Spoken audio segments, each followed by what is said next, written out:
नरेंद्र मोदी मुर्दाबाद नरेंद्र मोदी मुर्दाबाद युवाओं के साथ न्याय करो युवाओं के साथ न्याय करो दिल्ली तुझे झुकना होगा भविष्य बर्बाद करना युवाओं का रुकना होगा दिल्ली तुझे झुकना होगा धर्मेंद्र प्रधान गत कई दिनों से इस देश का भविष्य विद्यार्थी युवा सड़कों पर अपनी एक छोटी सी मांग लेकर खड़ा है। नीट के पेपर के लीक के आरोपियों को गिरफ्तार करें और धर्मेंद्र प्रधान का इस्तीफा मांग रहे। अब इस देश के अंदर ये तय करना पड़ेगा, क्या हड़ताल करना, क्या विरोध करना, क्या ये असंवैधानिक है? यदि ये असंवैधानिक है तो किस बात का ये लोकतंत्र है?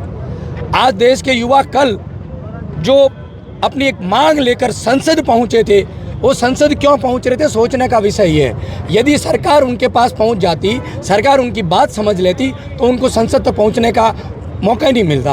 और वो संसद की तरफ जा रहे थे। कल हमने मीडिया के माध्यम से, सोशल मीडिया के माध्यम से ये देखा कि निर्दोष बच्चों को किस प्रकार से मारा जा रहा था। छोटी छोटी लड़कियों को एक पुलिस जो कि सॉरी उसको क्या बोलते हैं, हम कहें कि मेल पुलिस के द्वारा फीमेल लड़कियों को मारा जा रहा था, ये दिखाया जा रहा था।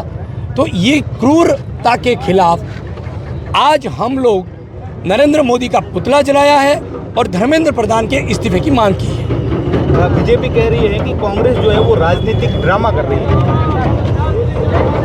देश का भविष्य खतरे में, युवा सड़कों पर बैठा है और बीजेपी को लगी है राजनीति की।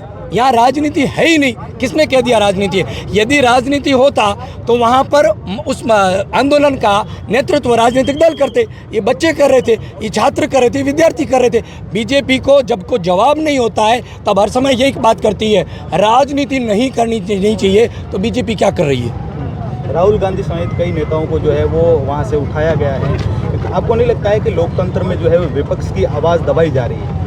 ये 2014 से और 2026 तक कई मर्तबा इस प्रकार से मौके आए हैं जहां ये लगा कि लोकतंत्र का गला घोंटा जा रहा है और विपक्ष को ख़त्म करके तानाशाही रवैये से काम करना चाहती है बीजेपी की सरकार। आपको क्या लगता है कि सरकार जो है वो बात सुनने के बजाय बल का प्रयोग कर रही है? सरकार पूरी तरीके से इस मूड में आ चुकी है कि हम किसी प्रकार की कोई हमारे विरोध में कोई बात सुनेंगे नहीं। हम तो सिर्फ हमारे तरीके से ही चलेंगे। परंतु इस देश में भगत सिंह भी हुए हैं, इस देश में महात्मा गांधी भी हुए, इस देश में सुभाष चंद्र बोस भी हुए। तो इस देश में फिर अब नया आंदोलन चालू होगा और ऐसी क्रूर निर्दयी संवेदनहीन सरकार के खिलाफ सड़कों पर उतरेंगे।